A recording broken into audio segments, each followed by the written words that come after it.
Olá, sejam bem-vindos ao nosso Farolcast. Tá bem feliz de começar esse projeto também, né? E vamos falar como que a gente fez isso, né?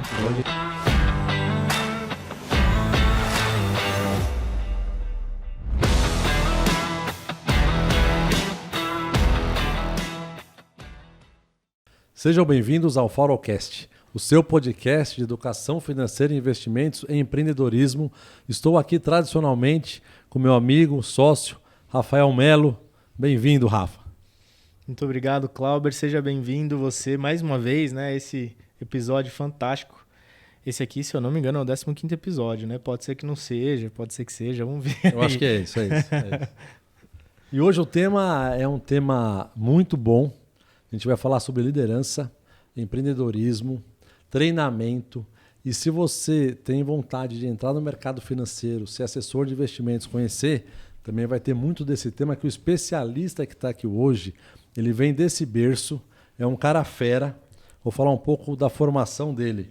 Ele é formado em administração de empresas, pós-graduado em gestão da inovação, tem carreira há mais de 21 anos no mercado financeiro.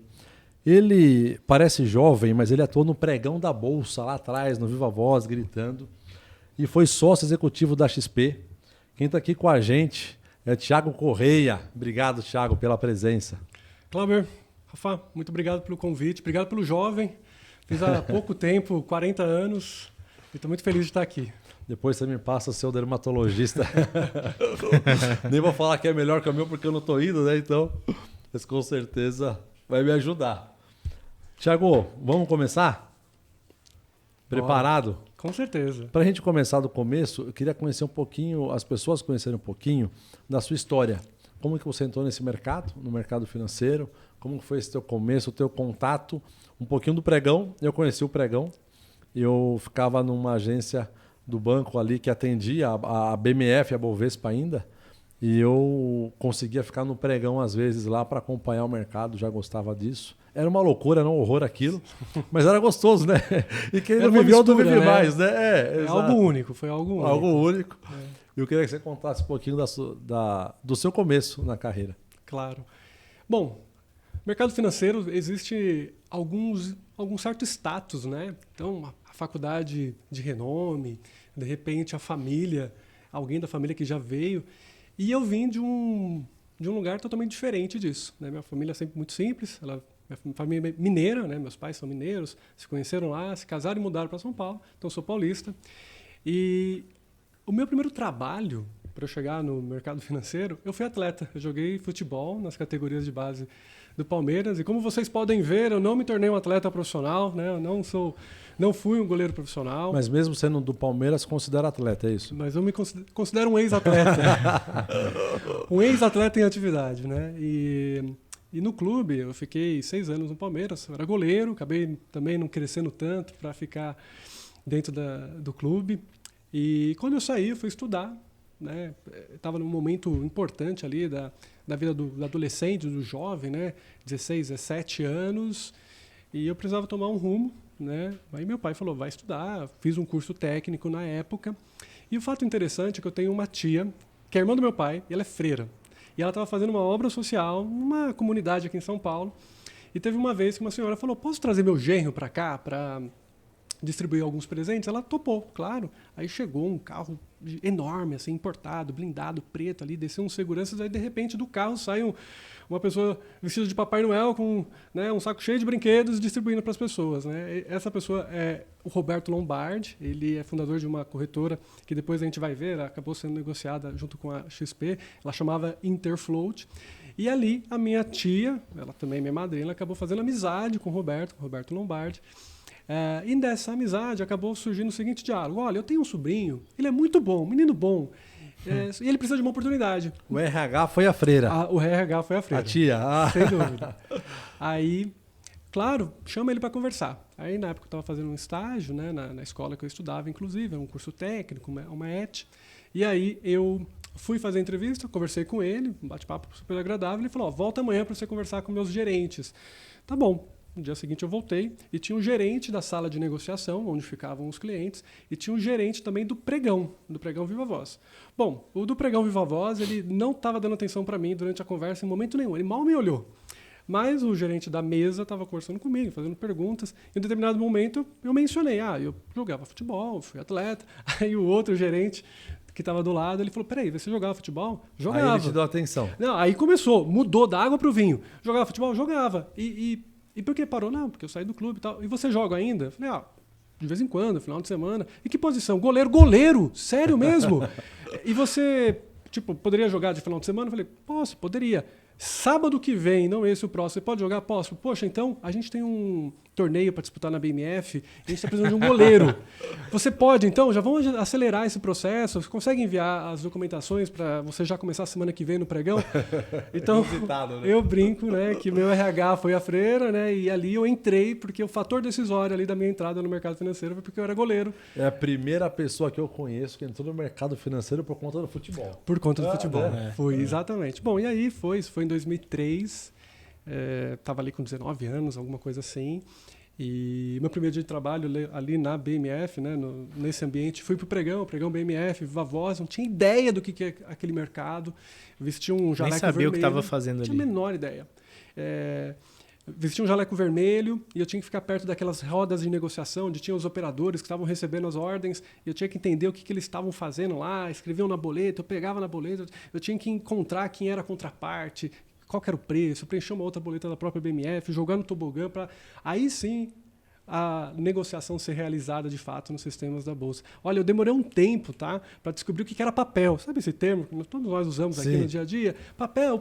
Eu falava, gente do céu, mas que papel é esse? Por que o pessoal precisa tanto de papel?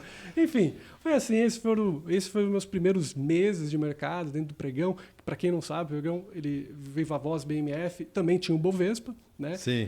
Eu também fui para o Bovespa, mas ali por poucas vezes, para cobrir ali alguma situação ou outra.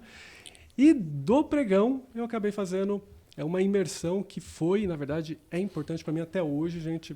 Foi fundamental esse processo, que foi passar por áreas internas operacionais. Então, eu fui back-office BMF, back-office Bovespa. Esse back-office, na época, né, hoje já mudou, naturalmente, mas eu tinha que ficar muito conferindo se as operações foram endereçadas para o cliente, na quantidade e no preço certo. Tinha um processo de saber qual que era a contraparte, enfim, todo um processo ali. Aprendi muito, então, com isso.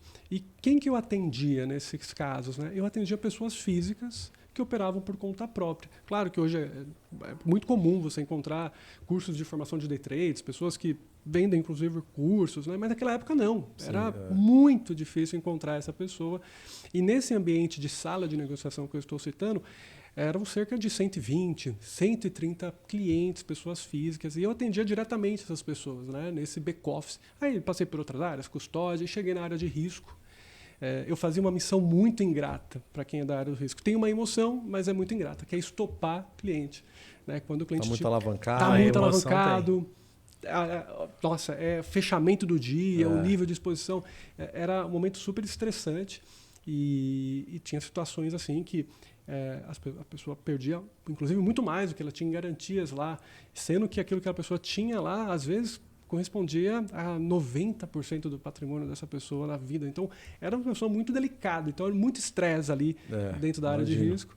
E eu fiz uma última mudança nesse processo da Interfloat, que fui para a área comercial. Então, saí da área de risco, fui para lidar e atender, de fato, com essas pessoas. Aí, nesse momento, gente, já tinha uns 4 salas de negociação em São Paulo. Uma no centro, do ladinho da Bolsa, uma na Zona Norte, outra na Paulista. Da corretora, né? Da própria corretora. E aí eu fiquei por 8 anos nessa corretora, até que em 2011 a XP comprou a Interfloat, a corretora que fazia parte, né, do Roberto Lombardi, que tinha, né, me dado essa oportunidade por causa da minha tia. E aí foi aí que eu cheguei na XP. Cheguei na XP, então, pisei na Faria Lima, comecei a mergulhar, né, nesse universo da XP em 2011. E sendo que tempos antes, toda vez que a gente via a XP no book de negociação, alguém falava, a gente falava, meu, que empresa é essa, né? Que nome estranho é esse? E esse foi, acho que a primeira onda da minha formação no mercado foi essa, na Interfloat, para chegar na XP. E na que XP, ano foi isso, mais ou menos, Thiago? Bom, Interfloat da foi em entrada? 2003 Tá. E a XP aconteceu em 2011, final de 2011, foi quando teve essa negociação e eu acabei virando, né, de fato, funcionário da XP, né? Foi nesse processo. Sim, você foi no pacote, comprou a empresa. Fui no pacote. Na verdade, foi um... Toda vez que tem essas fusões, né, todo mundo que é colaborador de alguma forma fica com uma expectativa, um frio na barriga. Sei lá, eram cerca de 200 Nunca funcionários. Se sabe, né? E, poxa, em poucos meses ali foi reduzido para 40 funcionários, né? E até a última vez, né, dando um spoiler, né, no final dessa história, eu acho que eu fui a última pessoa dessa leva, última ou penúltima pessoa dessa leva toda, né, porque eu acabei ficando aí por quase 12 anos na XP, acho que eu fui o último a ficar aí dessa leva toda aí desse movimento. E na XP eu digo que eu zerei novamente minha posição, eu resetei tudo que eu conhecia de mercado financeiro, porque foi um outro mundo que eu me deparei. Foi uma outra realidade, uma empresa muito dinâmica, enquanto a outra empresa, ela de alguma forma era familiar, muito controlada ali, no seu número de escritórios e de pessoas. Na outra empresa que eu estava chegando, eu não tinha ideia do que essa empresa fazia. Cada vez que eu dava uma ideia, isso me marcou muito. E toda vez que eu fazia um onboarding com algum funcionário novo na XP, ou seja da minha área ou de outras, né, porque tinha algumas atividades para você conhecer outras pessoas, eu sempre falava isso, cara, você vai chegar aqui, os seus primeiros meses serão horríveis, sabe por quê? Toda ideia que você for dar, alguém já teve. Toda ideia que você for, execução que você vai fazer, alguém já pensou nisso antes. Você vai falar, cara, eu não sou competente. Não, calma, respira, você vai entrar no jogo, você vai entender como as coisas funcionam. E sim, já aconteceu, mas, cara, você pode fazer de maneira diferente, porque ali, né, nessa mudança minha, quando eu praticamente reentrei no mercado, nessa nova experiência, eu passei por muita coisa. Eu percebi que, cara, tinha mato alto para muito lado. Mas você entrou na XP com qual função? Foi assessor já? Não? Não, primeiro foi mantendo o atendimento desses clientes que vieram da Interfloat, da outra corretora. Então eu fui um dos pontas comerciais, ou ponta comercial, para uma base cerca de 2.000 clientes, alguma coisa assim, 1.000, 2.000 clientes. Os sistemas ainda não estavam integrados, provavelmente. Todo mundo integrou, todo mundo teve que pular, de fato. Teve que abrir uma conta na XP. Né? Foi prático dessa forma. Né? Todo mundo, do dia para o outro, teve que abrir conta na XP e já estava na vida nova, na nova casa. E eu fiquei na mesa de operações durante um bom tempo, fazendo uma função dupla, tanto como operador, principalmente recebendo ordens, como também o ponta comercial. E aí não é tão comum hoje, tá? Mas eu negociava o quê? O que eu negociava com esses clientes? Corretagem. Então a gente falava de devolução de corretagem, algo que hoje já se mudou bastante, né? Depois a gente pode comentar um pouquinho sobre isso. E como eu fazia esse atendimento, dando suporte para essa base de clientes, aconteceu um movimento um pouquinho depois. Como vocês sabem, a XP ela mudou de sedes algumas vezes, né? Rio Grande do Sul, Rio de Janeiro, São Paulo. E quando você muda, é difícil você levar todas as áreas, todas as pessoas. E a XP estava vivendo um momento ali de reconstrução, né, de uma parte da sua área interna de assessoria, o conhecido B2C.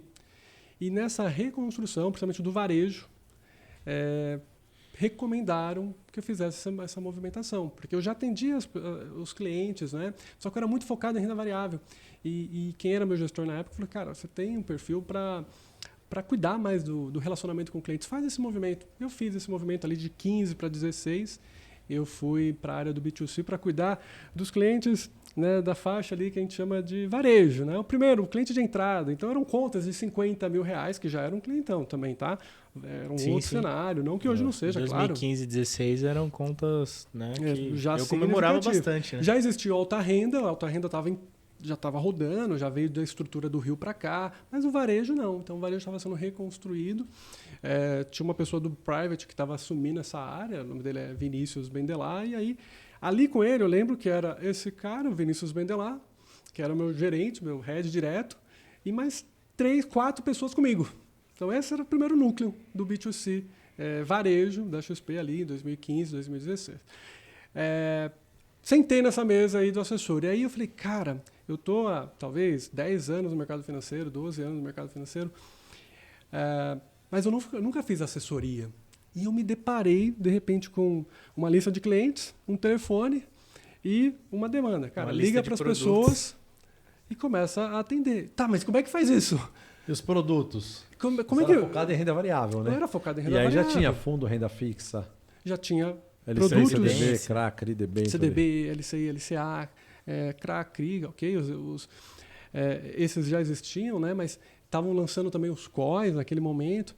E eu tinha pouca experiência em diversificação, ou quase nada experiência em diversificação. Então foi nesse momento que eu tive meu primeiro grande aprendizado, né? Ali dentro da XP, que foi, cara, quem está fazendo bem aqui?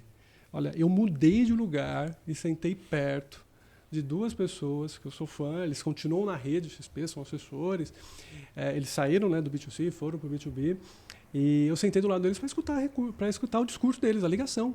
E eu passei assim 2, 3 dias escutando a ligação, anotando à mão a ligação deles. Depois, quando ele terminava, de vez em quando eu fazia uma pergunta ou outra, mas eu sempre tentei ser muito discreto, né? Então, estava ali na ligação, ouvindo como ele fazia e tal. Como quem não quer nada. Como quem não quer nada, eu tô ali. E aí eu criei, para mim, né, um pequeno roteiro, falando de como que era as boas-vindas. Então eu criei um roteirinho ali de boas-vindas, depois eu criei algumas perguntas do tipo, por quê? O que te motivou a abrir conta na XP? Porque esse é o contexto, né, que nós estávamos. O cliente, por conta própria, abria conta.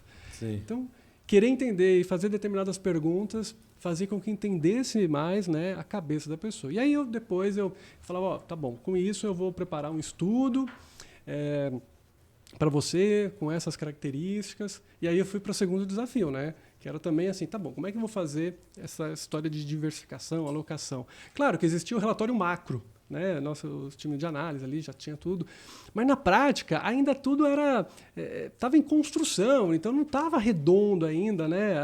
Essas atividades. Então, eu tive que, com a ajuda de um, de outro ali, começar também a pensar numa diversificação, entender o perfil, pensar no produto, já tinha algumas orientações. Então, esse foi o primeiro esquema que eu fiz. Cara, vocês acreditam que eu fiz isso para mim? E, assim, poucos dias depois que eu comecei a fazer, eu já estava replicando, quase que tirando cópia, mandando por e-mail para a galera essa minha anotação. Então, todo mundo que estava do meu lado já começou a receber esse modelo. As pessoas que chegavam, novos assessores, nós éramos em 4, 5 pessoas. Em questão de 8 meses, a gente foi para 40 pessoas. Então, assim, um crescimento muito rápido, 40, 60 pessoas. Então, à medida que chegavam pessoas novas na assessoria, eu normalmente chegava perto dessa pessoa e falava, e aí, tudo bem? Como é que tá? Tá tudo bem, só tô meio perdido aqui, tanta coisa selva, que tem que fazer. Né? Por quê? Porque estava todo mundo ocupado, aquele crescimento que você vai organizando as coisas depois, né? O crescimento acelerado. A velocidade é muito grande, né? Não dá tempo de Não dá tempo. Ajustar. Você tem que atender as pessoas e ter oportunidade. Você vê que existia, não que não exista agora, mas existia um oceano azul assim, descarado. Né, para navegar nessa faixa, até na faixa de cima, no alta renda. E aí eu comecei a ajudar essas pessoas por boa vontade mesmo, por entender que era difícil sentar ali nos primeiros dias. E isso acabou me marcando. Né? A gente vai ver que em algumas oportunidades eu fui lembrado, inclusive, pelos meus amigos ali, assessores, por causa disso, pelo apoio, primeira conversa ali. Claro, os gestores faziam isso, né? Mas até um determinado grau, né? Depois eles tinham outras obrigações. Eu que estava ali no campo de batalha junto com eles, sentado, observando como a equipe estava rodando, eu comecei a cuidar disso. Então essa foi a minha grande lição ali na assessoria. Eu aprendi realmente a ser assessor. Eu já fazia um trabalho de assessoria diferente antes, né? Assessorando esse pessoal de renda variável. Então eu aprendi a ter conversas difíceis, estressantes, cliente olho a olho, tete a tete. Agora eu estava lidando com uma experiência um pouquinho diferente, mais digital, um mundo mais digital. Essas conversas à distância. E ali eu acabei tendo algumas oportunidades. À medida que os meses foram passando, eu comecei a atender clientes maiores. Teve alguns prêmios, eu fui destaque em alguns momentos dentro do B2C. E nesse processo acabei virando líder também de times dentro do B2C e me tornei sócio. Em 2017, entrei na sociedade pela partnership. Então essa foi a primeira onda, acho que o primeiro grande movimento meu que eu vivi dentro da XP foi essa da assessoria até me tornar sócio. Esse foi o primeiro, sem dúvida, um momento muito marcante para mim. E é interessante que, né, você falou da BMF, de chegar num ambiente, né, um tanto diferente, até hostil, e não sabia nem o que era papel, não sabia nem o que era o papel, que é um ativo, né? Nós chamamos de um ativo, um papel. Uma empresa, né? Vamos Uma simplificar, empresa, né? exato. O que é um papel, gente? É só a empresa que está sendo É. negociada ou o contrato, né, que está sendo negociado. Exato. E aí você ali teve baita desafios. Aí você foi para outras áreas, aí quando chega na XP, aí você vai para outra área, você vai virar assessor, que é um outro desafio. Eu sei que hoje você só aumentou o teu nível de risco e de desafio, a gente vai chegar lá. Mas antes, isso continua ainda na sua vida. Mas, e de todos nós, né? Mas antes você do B2C, como assessor de investimentos, você fez uma transição para a área de treinamento. Né? E aí a gente vai falar um pouquinho, até para quem está assistindo a gente, sobre treinamento e liderança. O quanto que isso é importante, o quanto que isso, numa empresa, mexe o ponteiro, de fato. Né? E como que foi essa sua transição de assessor de investimentos, que agora, pô, você teve toda uma carreira, desde o começo do seu momento D0, que entrou porque era goleiro, Né? né? Até assessor ali, e agora você vai para treinamento. Como que foi isso? Qual foi esse chamado interno ou não? Vai que a bola é tua, você tem que ir você mesmo. Como que foi? Bom, como a gente combinou, você é totalmente transparente. É né? isso aí. Como que... Porque histórias bonitas, poxa, qualquer slide, o papel aceita, mas qual que é a história real por trás, né? Como que aconteceu? Apenas tem um fato, né? Vou voltar alguns anos antes. Logo no início, quando eu entrei no mercado, eu ainda não tinha faculdade. Comecei a fazer faculdade, fui contratado no final do ano e em janeiro, fevereiro, enfim, comecei a estudar. E eu me lembro que eu ia trazer a carteira de trabalho, porque naquela época ainda existia, a física, né, pelo menos, e o salário era coisa de R$550, salário mínimo, alguma coisa ali, né, quando eu comecei a trabalhar. E a faculdade que eu fui cursar era R$600 o salário, a mensalidade. E eu me recordo nitidamente, né, às vezes que eu também precisei vender VR, vender, né, o Vale Refeição ali para completar. E toda vez que eu fazia isso, pô, era um aperto danado. Aí eu tinha uma manha, né? Como a gente estava lá no centro, então sempre tinha umas máquinas de sorvete, hoje ainda existem, que você colocava cobertura, calda, era o sundae, né? E aí você põe um pouquinho de algum tipo de farelo por cima, né? Às vezes é o caju triturado ou castanha, né? E eu lembro que custava R$1. Então, na hora do almoço, nesse período da faculdade e os primeiros meses ali, primeiros anos ali da Interfloat, eu ia lá no almoço e falava, me dá uma casquinha, capricha na cobertura, põe um pouquinho mais de castanha por cima. Era o almoço. Esse era o meu almoço. Assim, pô, me lembro inúmeras vezes que esse foi o meu almoço. E eu estou contando isso porque o que eu vivi ali num determinado momento da XP? Bom, a gente se apaixona pelo processo, a gente se apaixona pela assessoria, todo mundo tem... A maioria das pessoas que estão aqui, eu tenho certeza que vão nos acompanhar, também se não estão apaixonados, vão se apaixonar pela assessoria.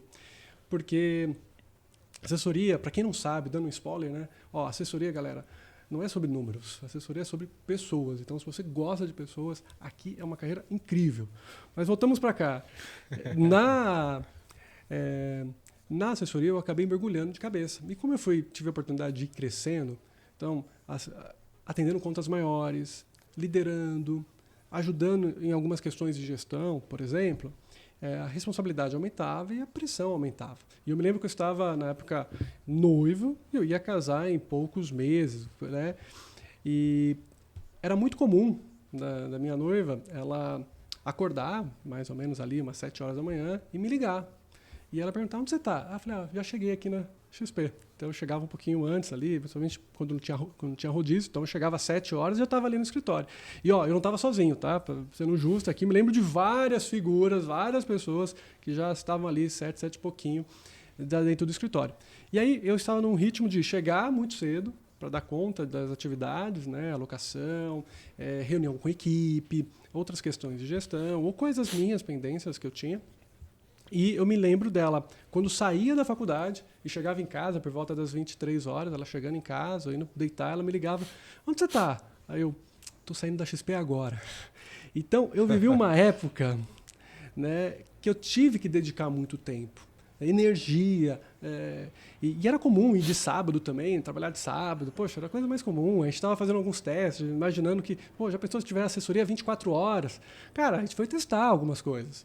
E eu estava nessa pegada. E foi assim, o corpo reage, a mente cansa. E aí eu comecei a sentir isso. A pressão da responsabilidade, o excesso de trabalho. Isso foi me pesando, inclusive até me tirando um brilho. Né? Foi nesse momento que aconteceu, e eu tenho certeza que nada acontece por acaso. né? Eu tive ali, mais uma vez, um RH divino que foi olhando para mim. E teve um movimento importante dentro da área de treinamento que existia para a rede de assessores da XP, para o B2B. Uma pessoa que hoje ainda continua dentro da companhia, o Guilherme Colbert, ele fez uma movimentação que foi para o marketing. E a pessoa que estava lá estava sozinha e precisava de mais um profissional para a área de treinamento. E quando surgiu essa oportunidade, várias pessoas ali pensaram em alguns nomes, mas assim, foi unânime, né? Segundo me dizem, relatos, que o Thiago seria uma boa opção. Por quê? Porque o Thiago já fazia isso. Ele já treinava, mesmo sem ter responsabilidade direta nenhuma. As pessoas que chegavam estavam perdidas, como você ficou no começo. Exato. Você dava um suporte ali do lado e ajudando. Então, tinha essa memória das pessoas, essa imagem minha, e me fizeram o convite para a área de treinamento. E eu, na hora, falei, não, deixa eu pensar um pouco. Aí, tá bom, pensa. Aí eu refleti, eu falei, cara, eu acho que é um momento de mudança, é um momento de mudar. E a empresa é muito dinâmica. Falei, cara, se estão me dando essa oportunidade, eu acho que tem sentido. Eu não sabia muito o que era essa área de treinamento. Eu mal sabia, para vocês terem uma ideia, eu mal sabia a diferença do B2B e B2C. Porque é tão engraçado. Tem gente que acha isso. que é a mesma coisa, o mesmo discurso, mas não é exatamente não igual. É. Né? E são quase duas empresas diferentes dentro da mesma companhia. E aí eu fui para essa área de treinamento me dar conta. E o que eu tinha que fazer? Cara, eu tinha que ir para uma sala de aula com 40, 50 pessoas que são novos assessores de escritórios de investimento, de escritórios ligados à XP. E eu tinha a missão do quê? De treiná-los dentro de uma academia, né? Academia de vendas, Academia XP era na época, onde passava desde as noções básicas ali de parte de relação com o cliente, de prospecção, etapas comerciais, depois, naturalmente, o relacionamento da carteira, questões internas também, né, entre assessor e empresa, como que isso funcionava. Então, eu acabei ficando responsável por fazer esse treinamento e eu fiz esse treinamento, em todo o Brasil durante 7 anos. Na verdade, foi um choque quando eu cheguei lá, porque eu não sabia nada de forma institucional sobre treinamento, sobre educação. E, cara, isso é um mundo, é um universo. A área de treinamento, a área de educação, falar sobre andragogia, né, que é maneira, técnicas como que o jovem adulto aprende, que é diferente da maneira que a gente aprendeu naturalmente quando criança, com pedagogia. Então, o adulto requer outros instrumentos. E aí eu fui mergulhar nessa ideia. Então, eu fiz cursos sobre educação para adultos, corporativas. Me dei conta também que existia uma plataforma, então eu também fui para essa área de EAD, então fazer treinamento para uma universidade. A gente acabou criando, institucionalizando lá uma universidade XP, que chamava UXP. Hoje já mudou, o pessoal da Academy Advisory tem feito um trabalho seguindo, enfim, com uma nova cara, uma nova roupagem, mas eu acabei assumindo também essa parte do digital. Então, fiz os treinamentos presenciais, que eram, a princípio, treinamento de boas-vindas. Então, uma das coisas que eu mais dizia, se você é assessor, está me ouvindo aqui, fez parte dessa onda da XP de 2017, 18 aí até 22, uma das coisas que a gente mais falou foi o seguinte: bem-vindo, você está agora empreendendo no mercado financeiro. Essa é uma das coisas que eu falava toda semana, porque eu ficava com uma turma presencial 2 vezes, 2 dias a 3 dias, dependendo da turma. E eu cheguei a ter oportunidade, né, por causa da cadeira, que eu acabei tendo a oportunidade de sentar, de treinar presencialmente cerca de 9 mil pessoas, né, um pouco mais de 9 mil pessoas. Sei dessas contas por quê? Né? Porque até hoje eu acabo tendo, né, alguns arquivos, registros de pessoas que tinham que assinar a lista de presentes, para você ter uma ideia. Né? Então, eu me lembro claramente ali desses números, sem contar treinamentos que eu fazia remoto, né, via Zoom. Aí já... Então, falando de treinamento, Thiago, eu queria saber a tua opinião, a importância de treinamento. Né? O Farolcast, tanto clientes assistem, quanto empresários assistem, quanto líderes assistem, pessoas diversas.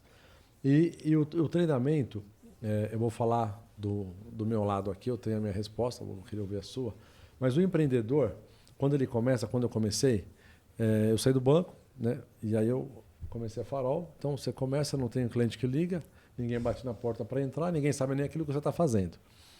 E aí você começa ali do zero. Eu saí do banco em outubro de 17. Então, para eu poder aplicar, eu tinha que aprender a usar o sistema. E não tinha ninguém que ensinasse. Então, tinha que falar no chat. Era um negócio assim, bem intenso. Né? E você vai encontrando os caminhos. E o empreendedor, por natureza, é o cara que toma risco e vai tentar fazer acontecer. Como diz um professor, ou ele consegue ou morre tentando, né? O empreendedor raiz é assim. Mas aí a empresa cresce e ele agora tem áreas e pessoas. E como ele encontrou os caminhos, ele tende a achar que as pessoas encontrarão os caminhos.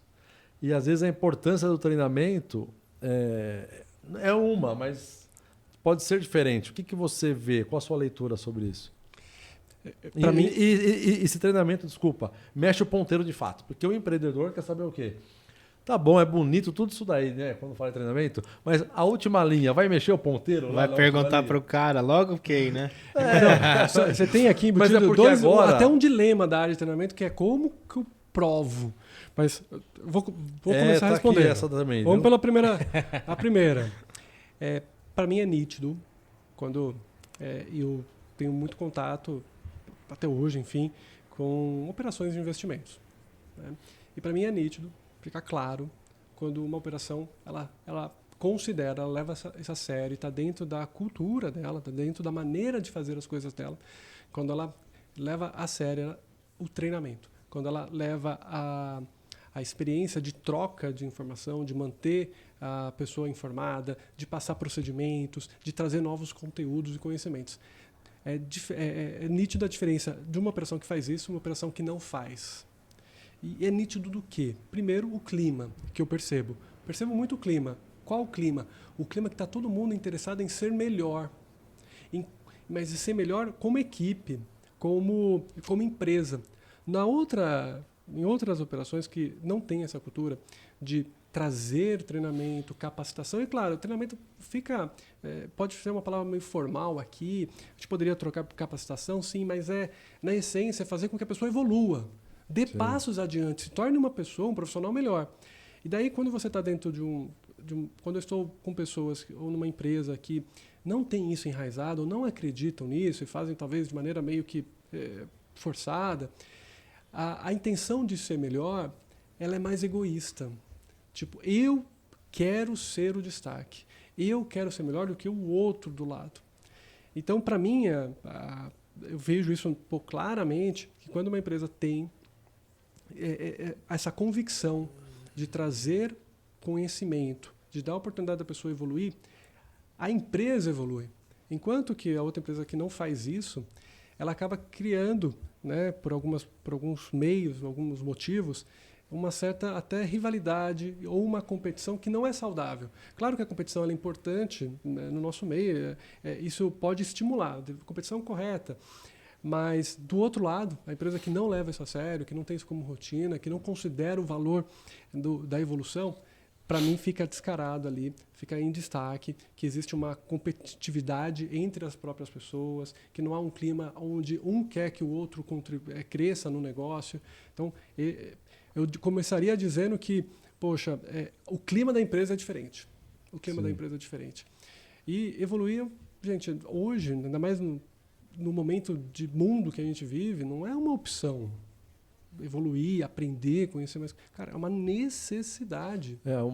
Uma reclamação dos empreendedores é que as pessoas elas buscam elas dependem da empresa para treinamento e não buscam fora. E aí fica aquela, às vezes, não sei se é picuinha, né? Mas eu tenho que fazer toda vez e tal. As pessoas não buscam também, não faz sua parte. Mas se você não fizer a sua parte como empreendedor, é pior ter a pessoa aqui sem estar treinada, né? No final é isso. E se tem aquela preocupação da pessoa ir embora porque está treinada, pior é ficar com ela aqui destreinada, né? Com certeza. Então, no final, o treinamento é uma necessidade. Treinamento é uma necessidade, porque todo mundo precisa evoluir, né? Eu também gosto de pensar que no processo, né, de educação, todos nós devemos tomar a consciência que nós somos os principais interessados de maneira individual no nosso próprio crescimento. Sim. Talvez o que vai fazer com que a gente perceba isso, e hoje, olhando para trás, até na minha história, talvez seja a maturidade, talvez ter passado por uma situação onde você perdeu uma oportunidade porque você não estava capacitado para aquilo. Na realidade do assessor, pode ser você estar diante de de um prospect, que é um empresário, que é uma empresária, e você não consegue conduzir uma conversa de alto nível com essa pessoa. Porque ela tem demandas na vida dela, na família, ou até na empresa, e você não tem conhecimento para acessar aquilo, para destravar aquela conversa. Então, eu acho que a maturidade também, e experiências como essas, experiências que você quebra a cara, fazem com que você perceba, poxa, eu preciso evoluir, é importante que eu dê o próximo passo. Para mim, isso... eu tenho essa experiência também, também é importante ter uma certa paciência, né? Tem algumas, ainda mais hoje a gente vive dentro de várias empresas, na nossa sociedade como um todo, o convívio intergerações. Então você tem muitas idades, pessoas trabalhando junto, então cada um aprendeu de um jeito, de uma maneira diferente. E é importante ter uma certa dose de também indicar o caminho, dar o feedback correto, mas também ter paciência, principalmente com os mais jovens, porque eles vão perceber isso ao longo do tempo. Né? É difícil, você não consegue você não consegue fazer com que a outra pessoa queira isso. Isso não pode fazer. Essa é uma das perguntas que eu mais ouvia quando tinha, por exemplo, treinamento de liderança, que é o seguinte: eu escutava uma frase, cara, gostei muito, poxa, que bacana os processos, os ritos que a gente pode fazer aqui para fazer com que a pessoa evolua, cresça, para que ela, poxa, tenha sucesso, mas me responda uma coisa. E isso era numa sala de 50 pessoas e de vez em quando alguém levantava a mão para fazer esse tipo de pergunta. Como que eu faço para esse meu colaborador, no caso, meu assessor da minha equipe, para ele querer? E a gente não pode querer para o outro. Existem alguns caminhos. A gente pode apresentar um novo mundo, a gente pode direcionar e falar, cara, através desse trabalho, através da assessoria, você pode mudar de vida, e eu realmente acredito nisso, né? Como mercado de assessoria, mercado de investimentos. O profissional aqui, para mim, muda a vida, né? Muda de fato. Só que você vai ter que, em certa forma, acreditar naquilo que eu também estou falando e dar essa oportunidade para você mesmo. Né? E você falou que mexe o ponteiro, né? A questão do treinamento. E como que dá para medir e num curto prazo, médio prazo, muito longo prazo, que o empreendedor não vai ter tempo para esperar muito longo prazo, não. Então tem que medir no curto prazo. Dá para mexe ponteiro no curto prazo? Essa é uma discussão boa, porque área de treinamento fácil, ou área ingrata. Rapaz. Porque alguns podem ver como custo, né? Podem ver e não como investimento. Ele está falando alguns porque ele não se coloca nesse grupo. Não, eu não. Eu vejo como investimento. O que acontece é o seguinte, é que, eu vou te dar um exemplo. É investimento. Mas você agora, a gente vai chegar lá, virou empreendedor, então você vai sentir na pele algumas coisas também. Nós fizemos uma reunião em janeiro de sócios e eu queria levar um palestrante. E eu falei para o Juliano, sócio nosso, assim, Ju, esse aqui é o cara, está aqui o Instagram dele, ele que cuida disso, coloca ele lá para falar com a gente.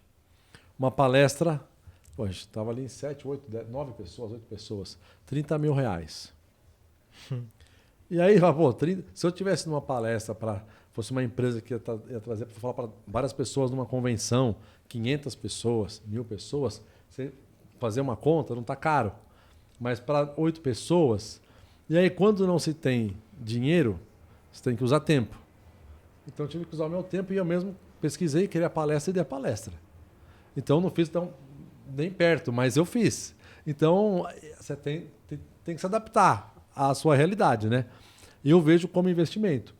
Mas nem sempre você tem ali os recursos, o budget disponível para aquilo que você quer, é fato. Mas tem que ter, de alguma forma, se você não consegue trazer daquele valor, traz mais barato, se não dá para trazer ninguém, então à noite, em vez de ficar em casa lá vendo televisão, você vai estudar e fazer a palestra para você, não tem jeito. Todo mundo já ouviu a frase, alguma coisa assim do tipo, não há nada, praticamente nada que você não vai encontrar na internet. Né? Superabunda ali a quantidade de informação e de conhecimento que tem dentro da internet. O que falta é o interesse por buscar esse conhecimento, essa informação. Exato. Então, quando eu brinquei que a área de treinamento, capacitação é uma área ingrata, eu diria ainda que são por 2 motivos. O primeiro é quando a gente tem que fazer o trabalho de medição, do controle ali, dos Esse resultados. resultado, é. Porque após o treinamento, a gente poderia fazer uma conta muito simples. Antes e depois do treinamento, mudou alguma coisa? Tá bom, pode ter mudado, pode não. Mas se você colocar a lupa, você vai descobrir mais detalhes aqui para essa variável. Por exemplo, mudou o resultado. Poxa, que ótimo, o treinamento foi excelente. Aí você vai conversar com...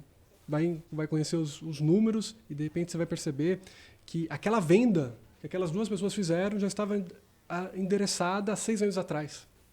Então não foi um impacto necessariamente direto ali do treinamento. Agora, o contrário também pode ser verdadeiro. Não em D0, talvez, né? Que não em D0. O treinamento, ele é uma peça dentro desse jogo, desse quebra-cabeça de performance. Não é só o treinamento. Não existe porção mágica, né? Chegar aqui e dar o roteiro, dar o script perfeito. Poxa, talvez vai dar um resultado aqui ou outro, mas isso não é a longo prazo, é uma pequena ação. Não, é o conjunto. O clima, o líder, o treinamento adequado, o momento certo. E qual é o momento certo? Essa é uma outra discussão. Será que é quando eu, empresa, quero dar? Esse é o momento certo? Ou é quando a pessoa precisa? Ou é quando, por exemplo, por várias vezes eu ajudei áreas de produtos a criarem manuais do seu produto, né, com algumas orientações para apresentação para o cliente, com pontos de cuidado. E aí a gente colocava isso na Universidade XP, ou fazia um treinamento e divulgava, e as pessoas ficavam depois interessadas. Quem acessou, quem não acessou, vamos medir. E aí, se a gente não criava um incentivo, até de certo modo cobrava para as pessoas acessarem, o acesso era normalmente 0. As pessoas não acessavam os manuais. E aí vem a pergunta, mas por que as pessoas não acessarem? Ou quem acessou, por que acessou? E aí a gente foi perceber, terminando aqui esse pensamento, que era, as pessoas acessavam os materiais quando elas estavam, por exemplo, lidando com o cliente, e o cliente tinha essa dor, essa demanda. Aí ela, peraí que eu vou pesquisar para você. Então, entender esse processo também, essa dinâmica que é, poxa, o adulto, como é que ele aprende? Né? Uma das formas, assim, é quando ele sente a necessidade, ele sente a dor. Agora, também é verdade que falar que esse aqui, assim como vários investimentos que são propostos, inclusive aqui, né, na Farol, é de longo prazo. É de longo prazo. Curto prazo, você vai melhorar, talvez, ali, algumas questões do discurso, alguma postura, mas você vai colher os frutos realmente de uma cultura de treinamento no longo prazo. Querer resultados de imediato, você pode perceber um movimento ou outro, mas pode ser só um voo de galinha. Então, essa constância, essa rotina, esse controle de uma agenda onde não só a gente traz, mas principalmente a gente escuta e dá espaço para as pessoas discutir e treinar é fundamental. Por exemplo, qual dos treinamentos que eu já apliquei, assim, qual que é o ponto alto? Na maioria dos casos, na maioria, seja presencial até digital. Ponto alto era, vamos fazer roleplay, vamos fazer a simulação, senta os dois juntos, vamos discutir, depois vamos dar o feedback, depois vai na frente, apresenta, ou então até... Na prática. Ou então até outros métodos um pouco mais avançados, que é, cara, vamos gravar a sua apresentação pessoal, vamos gravar aqui a sua... como você contorna esse tipo de situação. E aí você grava a pessoa falando. E aí, só para terminar esse exemplo, porque só para a gente não sair replicando, porque às vezes também pegar na internet uma mensagem e sair replicando, a gente pode fazer pela metade. O melhor método, nesse caso aqui, por exemplo, que eu estou usando do instrumento, de um método, uma ferramenta aqui de treinamento que é gravar e você assistir, a primeira coisa que você vai fazer ao assistir é o quê? Você assiste sem o áudio. Por quê? Você vai pegar a sua expressão corporal. Afinal de contas, só estou trazendo coisas óbvias que todo mundo sabe. Quem fala essa não é óbvia, não. Mas eu vou trazer uma agora. Que é assim, a nossa comunicação. Existem pesquisas, e uma famosa pesquisa fala que cerca de 7% da minha comunicação é recebida pelas minhas palavras, pelo aquilo que eu disse de fato. Você já tem ali 34%, 36%, agora me falha a memória, é percebido pelo o meu tom, minha postura corporal, né? E você tem o meu tom de fala, a minha oscilação da minha fala. E aí você tem mais de 60% pela minha postura corporal, aí sim. E postura corporal, claro, envolve o meu corpo como um todo, inclusive a minha face. Então você vai olhar esse vídeo para quê? Para entender como é que você se comportou. Depois, aí sim, você vai escutar esse vídeo, você vai assisti-lo e escutá-lo com os pontos que você disse. Então, essa é uma maneira de você evoluir no seu discurso, na sua maneira de falar. É fundamental ter esses cuidados aqui quando a gente vai fazer um exercício como esse de roleplay, que vale muito a pena. Sim. Essa pra mim também não era óbvia, não. Eu nunca pensei em ver. Sem o áudio, né? Sem o áudio, Rafa. Bem legal isso daí. Só pra amarrar uma coisa que você falou, eu tô tão quietinho aqui, né? Pra mim tá uma aula isso aqui, Thiago. Tô só vendo duas feras aqui, você também, viu, Cláudio? Tá quietinho mesmo, fala você aí. Não fica com ciúme, não. Mas muitos anos atrás, né, eu sempre me interessei pelo tema educação financeira, desde os 15 anos. E muitos anos atrás, a Ambima ela estava fazendo uma das semanas de educação financeira. Eu não sei se ela ainda faz isso, mas acho que era em parceria com a GV, inclusive. Acho que era SEMAD ou algo assim. Me recordo. E aí eu tive a oportunidade de ir numa palestra gratuita dessas, cheguei a ver lá grandes nomes, né, da educação financeira no Brasil, e uma delas, acho que talvez a mais proeminente, é a doutora Vera Rita de Mello, acho que é isso. Vera Rita de Mello Ferreira. Conheço. Conhece muito, né? Sabe muito. E uma das coisas que ela me falou naquela época, eu nunca esqueci, e caiu uma ficha para mim nessa hora. Por que eu falo tanto de investimentos, de educação financeira, de gastamento que ganha para as pessoas e ninguém me dá ouvidos? Porque esse conteúdo as pessoas só vão absorver quando elas estiverem interessadas. Quando elas precisarem de educação financeira, que ela vai atrás de absorver isso. Que é exatamente o que você falou agora, da andragogia, né? E de manuais, como as pessoas vão acessar os manuais e aprender. Manual, para mim, cara, é sob demanda, né? É por demanda. Pô, quando eu precisar de uma informação que eu não lembro, aí eu vou lá no manual. E é isso, a educação financeira, assim, a educação técnica de algumas coisas, né? Pelo menos para os adultos, para quem já tem essa formação.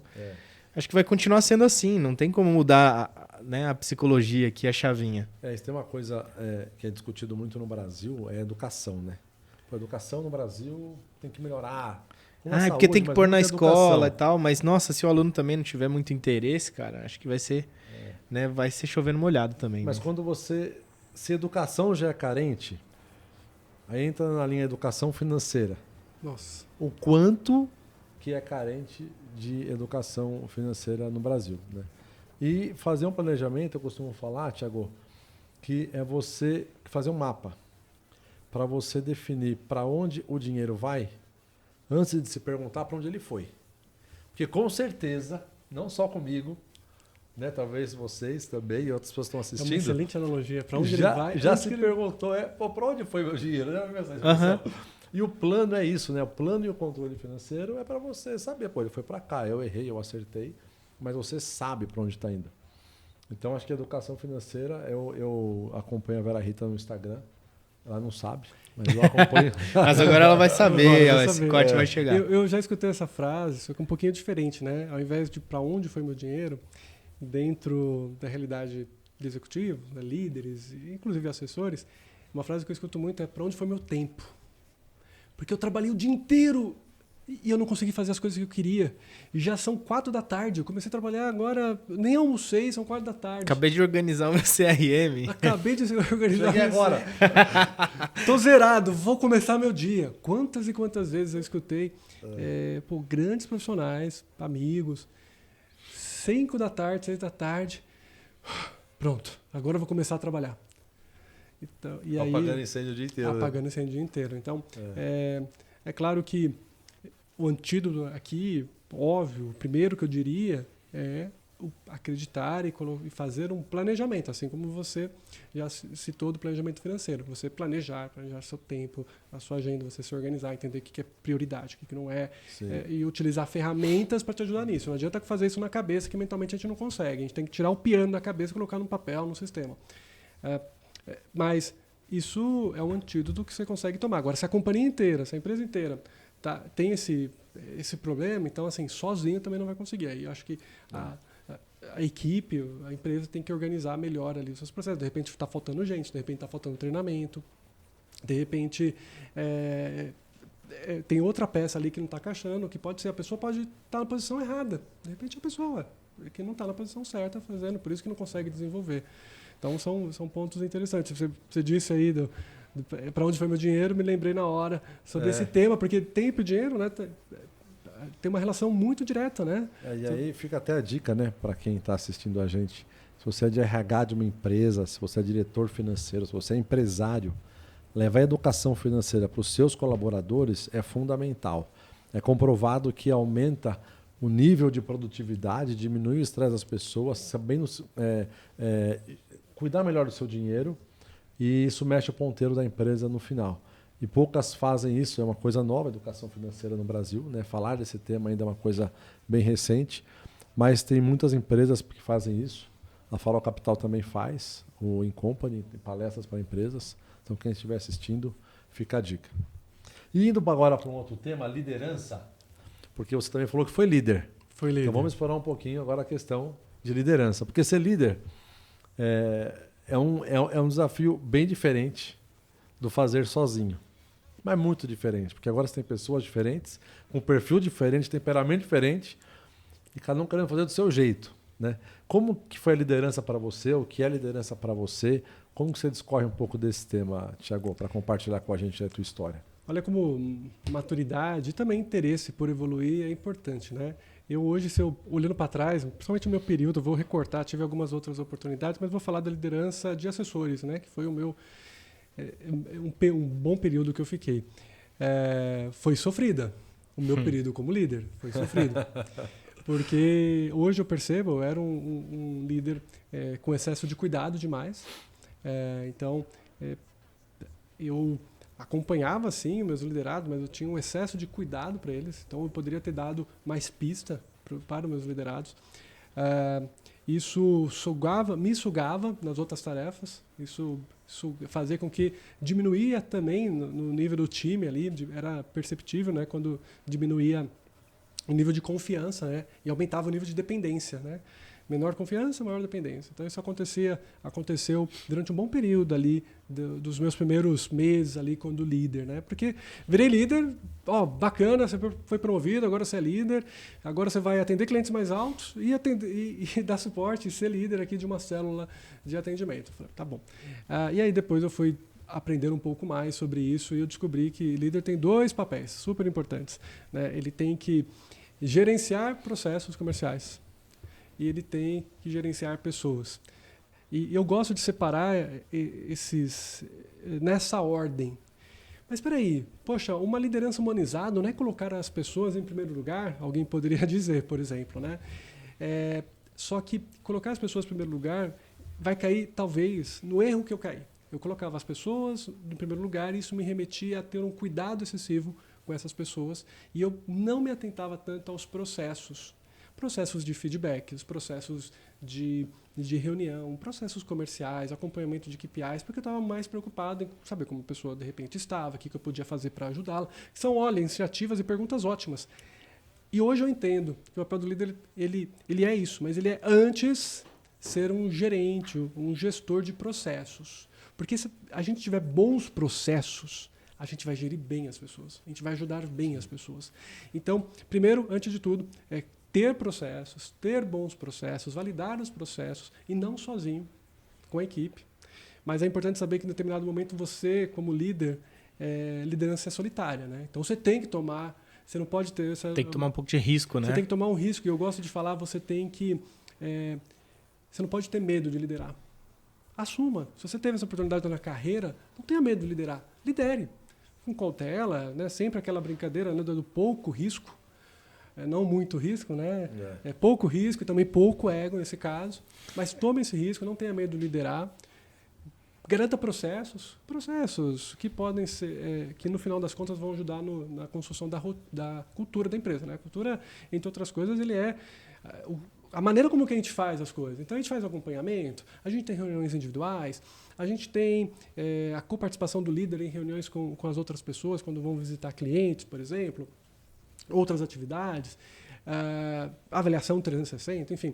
Então, se a gente garantir bem esses processos e colocar aqui, de fato, a intencionalidade de fazer o meu time bater a meta, não é eu bater a meta sozinho. Eu posso até, eventualmente, uma equipe de vendas e o líder ele também é vendedor, ele pode colaborar de alguma forma, sim, pelas vendas diretas dele. Mas se você olhar que aquele líder bateu com a sua equipe, bateu uma meta, e você olhar que 80% do resultado da equipe foi ele próprio que vendeu, então, poxa, tem alguma coisa errada. A equipe não está desenvolvida, né? Ele acabou não desenvolvendo por alguma razão, por algum motivo. Então, é importante que esse líder bata a meta, porque esse também é papel de líder. O líder tem que fazer com que a gente chegue no resultado. A empresa nasceu para isso, no final das contas. Exato. Né? Ela tem que chegar no resultado. A gente não pode esquecer isso. Então, olhar para o resultado dentro desse contexto. Gerenciar pessoas, processos, para alcançar os resultados. E com isso, você gerencia e tem um olhar, sim, para a pessoa. Até fazendo atividades como, por exemplo, o PDI, né, o Plano de Desenvolvimento Individual. Para isso, é claro, aqui eu vou abrir um parênteses, o líder também precisa se capacitar para virar líder, porque não necessariamente o melhor vendedor, o melhor assessor, ele vai ser o melhor líder. E olha, existem inúmeros casos, eu vou ser de novo específico na assessoria, mas cases de grandes assessores ou assessoras que se tornaram líder e depois levantaram a mão e falaram, olha, não é para mim. Né? Eu quero voltar a ser bem, eu quero voltar para cá. E a gente também teve casos contrários, pessoas que falam, cara, me dá essa oportunidade de liderança e está voando. Então, também existe algo, né, que é da pessoa. Né? Eu gosto muito de pensar isso. Claro que tudo é treinável, você pode desenvolver, mas existem algumas, nos skills pessoais, na vocação, a gente poderia dizer assim, algo que te chama mais para a liderança. Eu acho que tanto a comunicação quanto a liderança não é um talento ou um dom. Acho que todos podem se desenvolver, né? Mas tem pessoas que gostam mais e sentem mais à vontade naquele lugar. Tá tudo bem. Cláudio, você foi na essência, porque liderar é comunicar. Comunicar bem. Liderar é comunicar. É sempre essa comunicação direta, clara, objetiva, em prol do outro, em prol do resultado, em prol da pessoa. Então, essa é uma pedra angular da liderança, é comunicação. E aí, claro, todas as formas de comunicação, mas líder tem que se comunicar.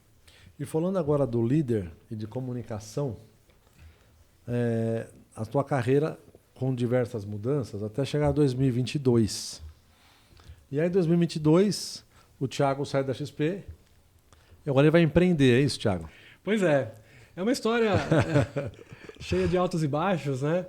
Estava ali. E aí, como todo ser humano... Empreender é isso. Empreender é isso. Como todo ser humano, já estava há algum tempo dentro da empresa, dentro de uma área que, poxa, eu conhecia bastante coisa, já tinha construído, e com projetos adiante, mas, de repente, numa quinta-feira, me ligam, né, num processo ali, eu estava remoto, né, ainda era uma condição ali de estar, minha área estava híbrida, mas naquele momento eu estava remoto. Meus líderes direto na época ali, me liga e fala assim, Tiagão, tem uma notícia ruim. Manda. Cara, vai terminar a parceria aqui entre a gente. Infelizmente chegou aqui essa onda de layoff, sei que é duro. Bom, escutei isso na hora, falei, olha, gente, só tenho a agradecer. Desliguei a chamada. Na hora, eu falei, bom, vou ligar para minha esposa. Primeira pessoa que me veio em mente, para desabafar, né? Aí falei, não sabe nem o que dizer muito, né? Eu não vou fazer isso porque ela está trabalhando. Eu não vou acabar com o dia dela hoje. Deixa para contar à noite. Nesse dia, por acaso, a gente tinha combinado de ir na missa perto de casa. Participa de uma paróquia ali na região do Ipiranga. Estou lá na celebração, com a cabeça baixa, com a cabeça estourando também, né? Porque eu passei um dia assim. Preocupado, tem que contar ainda. Eu saí da empresa, tudo bem, agora eu vou ser feliz, vou ser livre. 5 minutos depois, nossa, eu sou o pior cara do mundo, eu não sirvo pra nada, eu fui mandado embora. Eu tive, acho, talvez a experiência que o Guilherme Benchimol acaba relatando quando ele foi mandado embora. De né? 8 a 80 e cada 5 minutos. Gente boa não é mandada embora, esses sim, pensamentos, né? Exatamente. Bom, aí essa montanha-russa, eu estava com um discurso decorado para contar para minha esposa, para Camila, que eu tinha sido desligado. E daí, no finalzinho da missa, o padre fala assim, queria aproveitar e chamar um jovem casal aqui. Thiago, Camila, podem vir aqui na frente? Aí eu, poxa, mas quer falar com a gente? O que eu tenho a ver, né? Tá bom. Do nada. Do nada. Subi lá no altar, meio desconfiado. pensando como é que eu ia contar para Camila que foi mandada embora, e pensando, pô, o que ele quer com a gente, o que ele quer comigo, justo hoje. Aí ele falou o seguinte, trouxe vocês aqui porque eu tenho um recado para dar. Aliás, eu não, a Camila tem um recado para dar. Camila, o que você tem a dizer? Estou grávida. Como se não bastasse os desafios profissionais, agora veio uma inovação ali, um desafio, né? Foi promovido, pai, né? Foi demitido e promovido no mesmo dia. Naquele momento eu falei, entendi. Terminou um ciclo e estava começando outro. Foi nítido para mim esse cuidado que Deus teve comigo, com a minha história. Foi uma história, poxa, eu sempre fui muito apaixonado e muito dedicado ali na empresa. E ter esse fim de ciclo e começo deste novo ciclo no mesmo dia foi muito significativo, foi 8 de dezembro. Foi muito significativo e isso marcou, me preparou para essa nova fase. Não foi fácil, né, tem os desafios, mas o que eu dali por diante tomei partido, né? Comecei a realizar. Primeiro, falando da gravidez, deu tudo certo. 9 meses depois, Samuel nasceu. E hoje, né, enquanto a gente grava aqui, Samuel acaba de comemorar 1 ano. Né? A gente estava falando... Hoje? Não, na verdade, nesse período que nós estamos aqui, comemorou 1 aninho, 1 aninho de vida. Inclusive, hoje eu fui obrigado a usar manual, né? Porque ele ganhou um Velotrol grande, que tinha um monte de peça. Eu falei, cara, não vou montar, eu vou montar isso sozinho. Que isso? Claro que eu vou conseguir. 40 anos nas costas, pai, inteligente, conectado. Fui lá, tentei. Não é possível. Só tem peça de plástico. São 8 peças aqui. Não é possível que eu não vou conseguir. Cara, não consegui. Peguei o manual, olhei. Peguei uma instrução e me destravou. Então, mais um motivo ali da gente entender como que é o comportamento humano ali, como é que ele se interessa como que nós nos interessamos por conteúdo e por aí vai. Enfim, e aí, dali por diante, dezembro de 2022 em diante, eu comecei a conversar com algumas pessoas e eu percebi que cada vez que eu visitava algum parceiro, algum amigo, em alguma operação de investimentos, eles tinham as dores muito parecidas. Então, a dor de onboarding, como é que eu faço um bom onboarding para o novo profissional que entra aqui, como é que eu potencializo os novatos que já estão rodando, mas tem pouco tempo aqui, está com velocidade baixa ainda, como é que eu ajudo quem já está rodando, como é que eu faço com o meu time que está rodando rode melhor, mais leve, como é que eu faço para, minha equipe, organizo a minha liderança.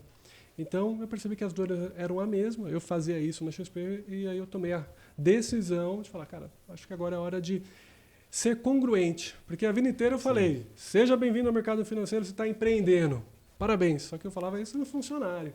Agora, né, eu tive a oportunidade, olha que beleza, de fazer isso no mercado financeiro, empreender no mercado financeiro de verdade. Então, eu constituí uma empresa de educação especializada em assessores de investimentos, ela se chama Código A Educação, onde as 2 figuras centrais ali da Código A são os assessores comerciais, assessores de investimentos e também os líderes comerciais. E aí eu trato dentro da empresa de etapas da jornada, ou uma jornada completa ou etapas da jornada. Como mencionei, um onboard, seja via consultoria ou aplicando e conduzindo, que eu tenho feito presencialmente, que esse é outro pedido muito interessante, que é, legal, Thiago, que bacana, mas eu não queria curso gravado. Você pode vir aqui dar o treinamento? Eu falei, cara, vou, eu entendo, eu quero ir. Para se conectar, sentir a dor, né? Qual que é o problema, o que de fato... Exatamente.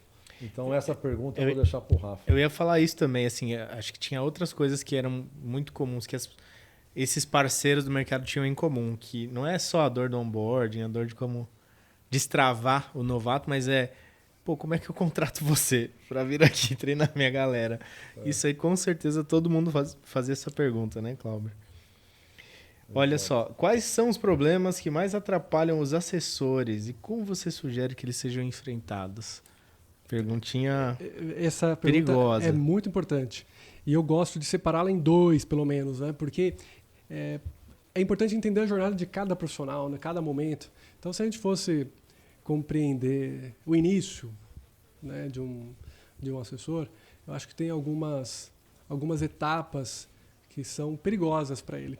Eu até, assim como você acompanhou, eu até me organizei aqui, porque se tem uma coisa, e talvez isso até antecipe um ponto ou outro, mas se tem uma coisa que eu aprendi aqui, no mercado financeiro é que a gente não pode ter espaço para improviso. A gente não pode ter espaço, a gente tem que estar preparado. É claro que durante uma reunião, num relacionamento com o cliente, atendendo, você tem ali um espaço para uma manobra do tema, da pauta, como você vai conduzir, mas você chega para a reunião, você chega para o contato com o cliente preparado. Isso é importante. Então, eu me preparei também, né? Eu vim aqui e eu tentei separar aqui para a gente dores desses dois momentos, por isso que eu coloquei aqui. Para o assessor novo, claro que vale para o assessor com mais experiência, mas eu vou tentar separar aqui. Primeiro, a falta de planejamento. Muitas vezes a falta de planejamento aqui que eu estou dizendo, o assessor novo, ela acontece porque o onboard não foi profundo o suficiente. Não estou nem dizendo que não teve, mas não foi profundo e durou o tempo suficiente.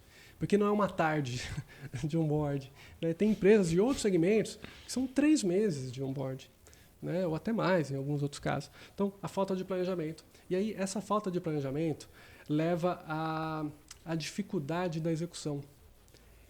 Porque, assim, eu sei o que eu tenho que fazer, eu tenho uma ideia como fazer, mas fica muito nebuloso. Então, eu sei que eu tenho que captar cliente. Eu sei que eu tenho que ligar para as pessoas. Mas, percebe? Eu tenho uma ideia. Então, uma das dificuldades é a falta do planejamento, que acaba impactando de forma muito direta na execução. Eu não sei o que fazer. E eu também coloco aqui que é uma dor latente para esse novato, é a falta de acompanhamento próprio e às vezes até de um terceiro, do líder. Porque se a gente não acompanhar os nossos processos, as nossas ações, a gente consegue gerenciar no final das contas. Se não acompanhar, se não tiver ali uma ferramenta como o CRM, que seja um Excel. E aí eu nem vou entrar em méritos, porque às vezes um Excel simples funciona melhor do que algumas outras ferramentas, dado o nível de complexidade, ou porque foi feita, porque não está sentado e fazendo aquela atividade. Que é fácil olhar de fora e falar, não, então é aqui. É importante ter a participação da outra pessoa. Então, gosto de nomear isso, acho que... E aí, por fim, principalmente para o novo, eu gosto de falar da falta de motivação, que é um desafio. Por que motivação? Porque é muito não. É muito não.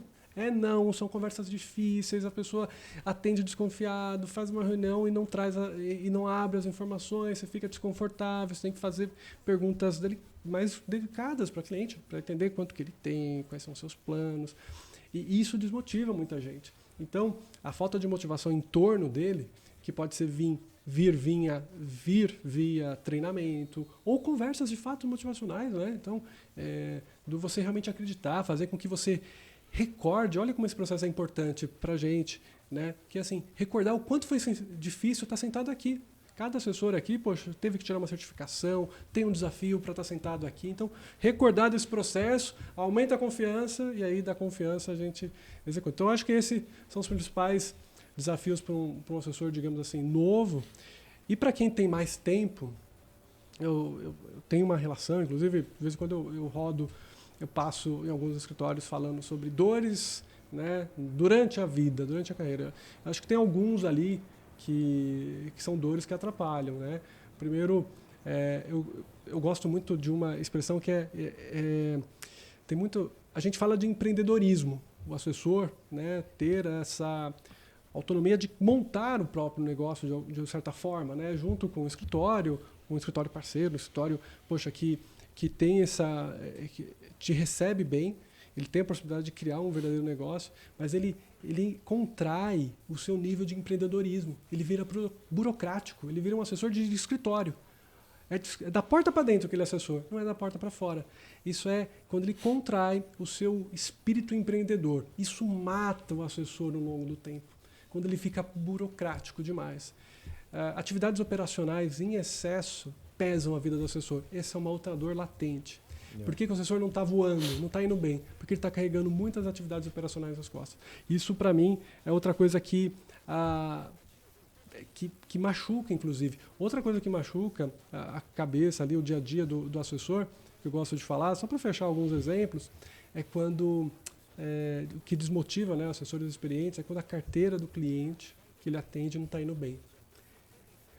Quando a gente está num mercado ruim, de baixo, enfim, um mercado estressado, e seus clientes, por algum motivo, e olha, você fez o dever de casa, você respeitou os limites pelo nível de exposição. Não, mas uma mudança de mercado que está com uma Selic a 2, daqui a um ano está a 13, E você aí, estava num pré ali comprado a 7, estava bom, daqui a pouco ficou ruim. ficou péssimo. É. E isso, de fato, abate, ainda mais para o é. assessor, e eu imagino que é a maioria dos casos, tá? Que é comprometido com o cliente, dói. Você vai trabalhar e fala, cara, a carteira dos meus clientes não está indo bem. Então, isso machuca. Então, assim, você tem que ser muito diligente nesse processo de alocação.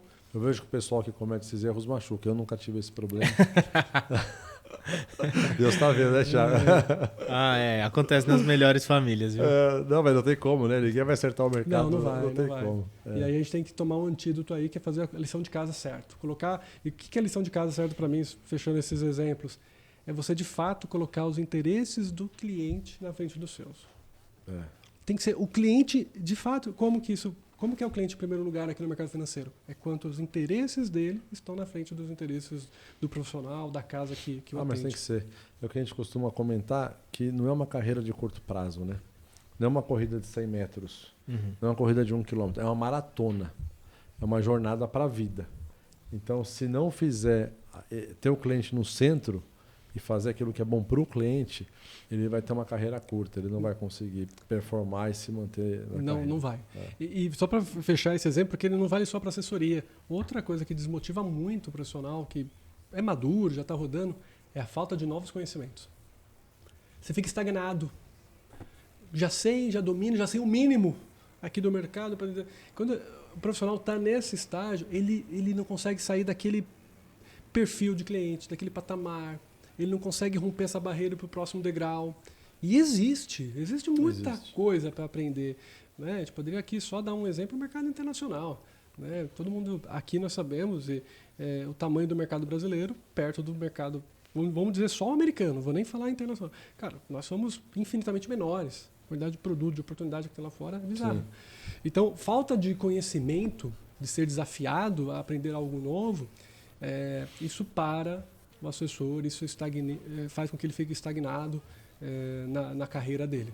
Tiago, se você fosse dar um conselho, a gente está partindo para o nosso final, para o assessor, que está começando ou que está há mais tempo. Ou seja, 1, 2 ou 3 conselhos em tópico, assim.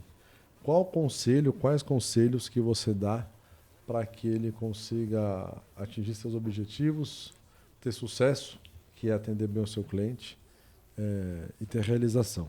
Qual o conselho que você dá para ele conseguir chegar nesse lugar? Algum tempo atrás eu escutei uma frase que me marcou.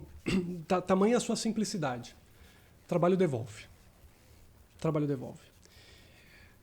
Gostei dessa frase. E a assessoria devolve. Aí eu quero adaptar, porque essa, inclusive, é uma demanda. Um dos desafios de quem é treinador para essa realidade aqui de assessoria é sempre adaptar as coisas para a realidade do assessor de investimento. Então, a assessoria devolve. O mercado financeiro, profissional aqui no mercado financeiro, devolve, o trabalho devolve aqui.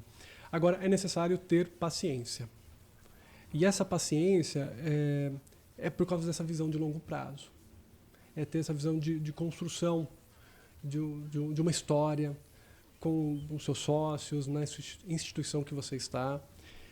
E eu gosto de linkar, inclusive, aqui quando a gente fala de paciência, eu gosto de linkar com a importância de ter paciência com resultados. Mas, na contramão disso, é importante que você seja mais inquieto com as ações, com as movimentações, testar, aprender. Dependendo da carreira que você está dentro do mercado, por exemplo, trocar de cadeira, trocar de função. Então, ser mais inquieto nas ações, né, ter mais essa ansiedade por movimentação. Tem que testar, né? Testar, mas tenha paciência. Paciência com os resultados. Sem dúvida nenhuma, o mercado financeiro ele pode mudar vidas. Tanto quando a gente fala de conhecimento, quando a gente fala financeira, atingir um novo patamar. Eu acho que essa é um dos grandes ensinamentos que eu poderia trocar com alguém novo. Então, assessor, focar no longo prazo, ser paciente com o resultado e ser inquieto com as ações, buscando ações novas o tempo todo e aprender para mudar de patamar.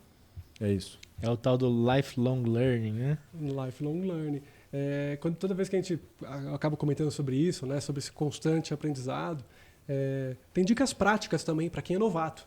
Né? As dicas práticas para quem é novato olha, antes de perguntar para a pessoa do lado, cara, dá um Google, pelo amor de Deus. Né? Você não sabe o que é determinado...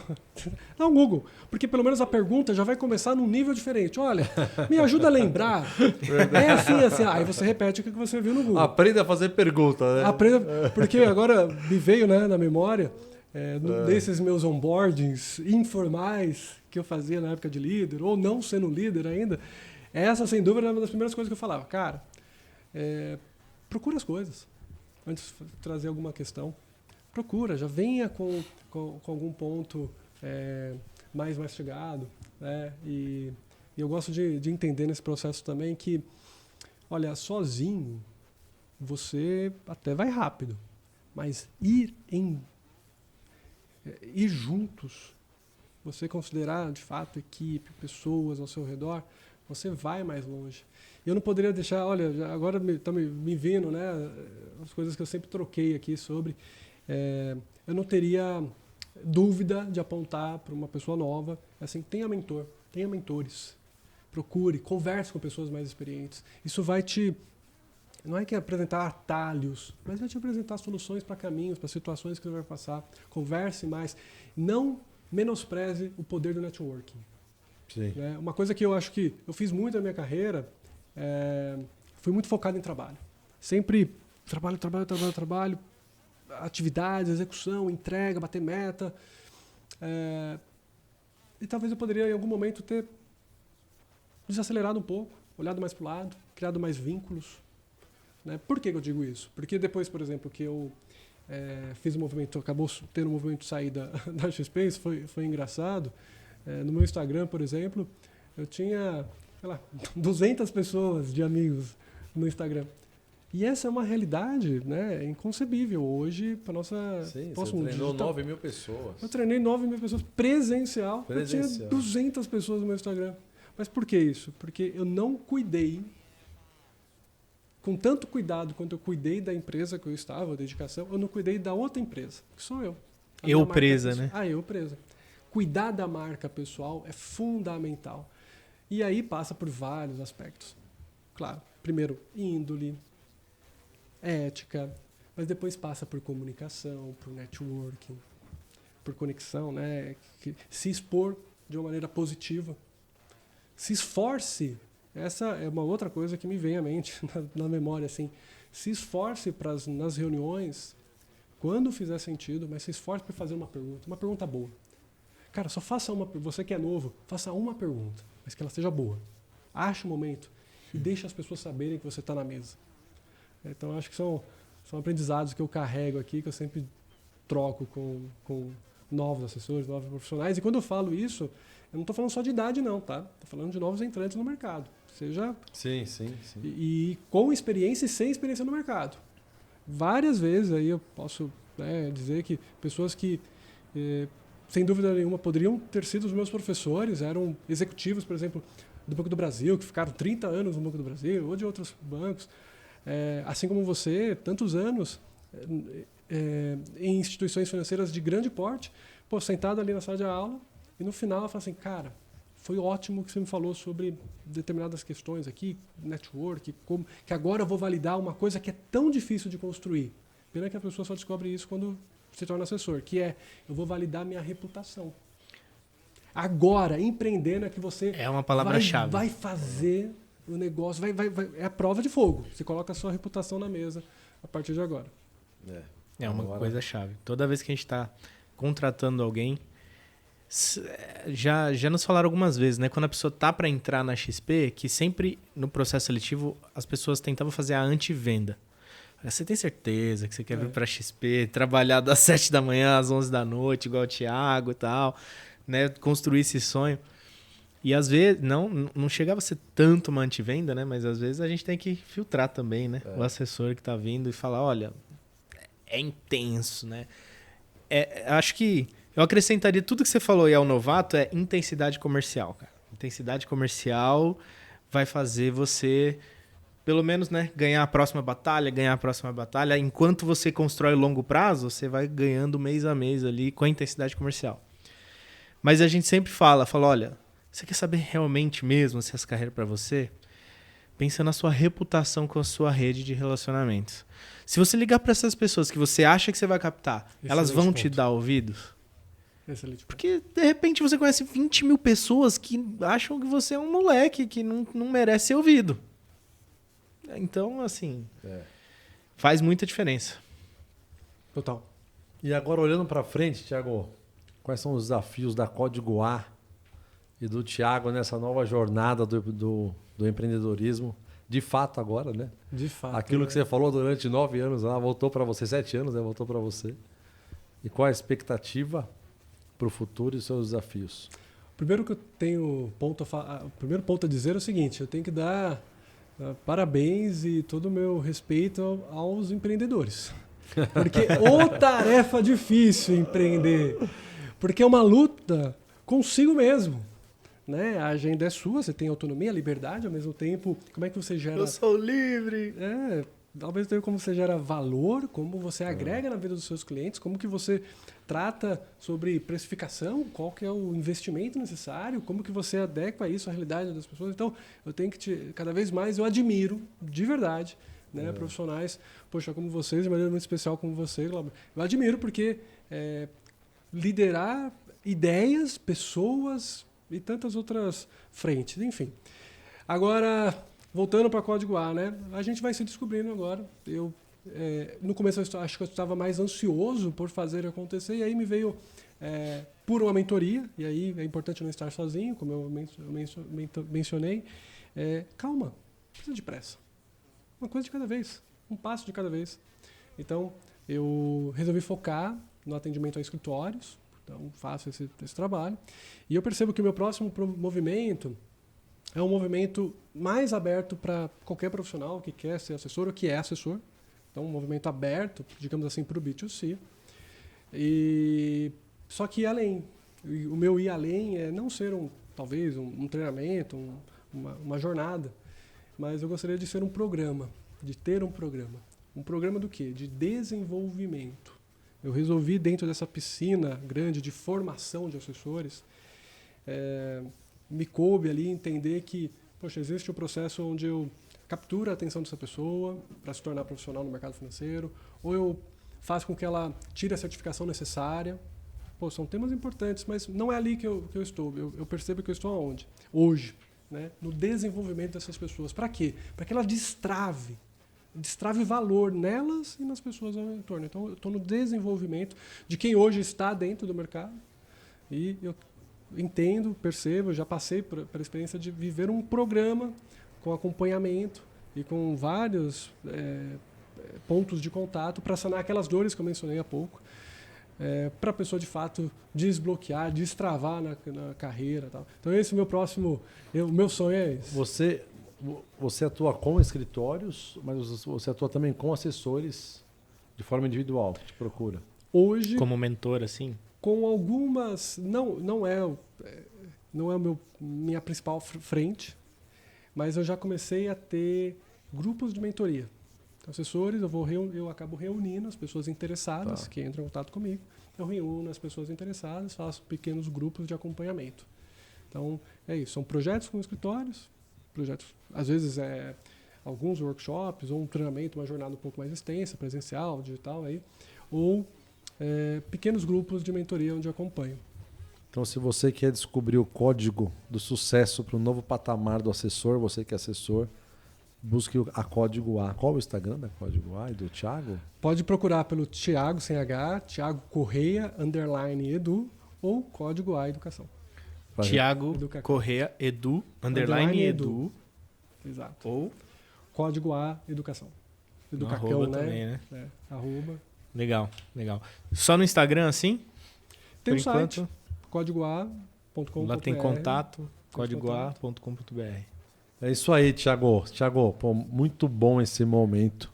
A gente poder falar da tua história, uma jornada brilhante, né? Desde o começo lá da antiga BMF até a Código A agora, passando pela Interflow, de XP e agora Código A. Te desejo muito sucesso. Queria saber se o Rafa, você tem algum ponto a mencionar mais? Cara, tantas pessoas queriam estar aqui nessa mesa, Thiago. Assim, a gente tem um grande, né, sócio, muito carinho. Queria estar aqui com a gente também, acompanhando. Hoje não pôde, mas assim, foi um grande privilégio para mim. Muito obrigado pela sua presença, muito obrigado por abrilhantar, né, esse canal nosso. E as pessoas que estão ouvindo, assim, esse vídeo tá cheio de ouro, tá cheio de pérolas preciosas escondidas aqui, nem tão escondidas. Mas muito obrigado mais uma vez, só tenho a agradecer. Esse vídeo merece muito like e merece ser compartilhado com outros assessores e donos de escritório. É isso aí. Perfeito. Eu carrego algumas coisas, né, da vida de um assessor e da vida agora de treinamento, né? Uma delas, ou duas delas, eu já comentei aqui, né? Primeiro, aprendi muito que a gente deve levar a profissão muito a sério. Fazer com que o papel do assessor de investimento, que tem passado por transformações, ele de fato se profissionalize. Existe ainda algumas atitudes ainda amadoras da nossa profissão. Então, acho que tem um espaço de profissionalizar ainda mais. Sim. Então, essa é a preocupação, é a dor que eu quero tratar, ajudar a trazer profissionalismo maior para a carreira, para o assessor de investimentos e, consequentemente, para o investidor final, que são famílias, empresas, pessoas, indivíduos, enfim. A gente está falando da população de uma maneira geral. Então, aprendi também, né, aqui, eu já falei do improviso, então não tem espaço para improviso no nosso trabalho. É importante ter calma, a gente não vai dar conta de tudo. Esse foi outro ponto importante. A gente não vai dar conta de tudo. Faz uma coisa de cada vez. E a melhor coisa que eu fiz durante um bom período foi assim, encostar a cabeça no travesseiro e pensar, cara, eu dei o meu melhor hoje, o melhor de mim hoje, dei. Então tá bom. Isso não quer dizer que eu dei conta de tudo. E nem quero mais ter essa pretensão. Eu quero dar o meu melhor. E por fim, eu também tenho um combinado com Deus, que é o seguinte, eu busco cuidar das coisas dele e ele cuida das minhas. Boa. Obrigado aqui pelo convite, foi um prazer estar com vocês, reencontrá-los mais uma vez. Boa, eu tenho certeza absoluta que nesse combinado você ganha muito. Ninguém é melhor que Deus para cuidar das nossas vidas, dos nossos negócios, da nossa família, né? Então, parabéns pelo seu combinado. Acho que esse é o melhor código que você podia entregar aqui hoje. Deixou para o final. Parabéns, obrigado pela presença. A gente tem esse compromisso de levar a educação financeira e temas, né, sobre líder, sobre empreender, para as pessoas que estão nessa jornada, têm esse desafio e às vezes acham que algumas situações acontecem só com elas. Quando a gente põe esse bate-papo na mesa e vê como tem vários desafios, todo mundo tem, você não está sozinho nessa, basta continuar, acreditar que vai dar certo, buscar aprender o tempo todo, né? A gente busca estudar o tempo todo, que você vai conseguir chegar lá. Compartilha, se você gostou, com alguém da sua família, com um amigo seu, faça isso avançar, esse é o nosso objetivo e você faz parte disso. Te convidamos para estar junto com a gente nessa jornada. Obrigado, até a próxima. Valeu!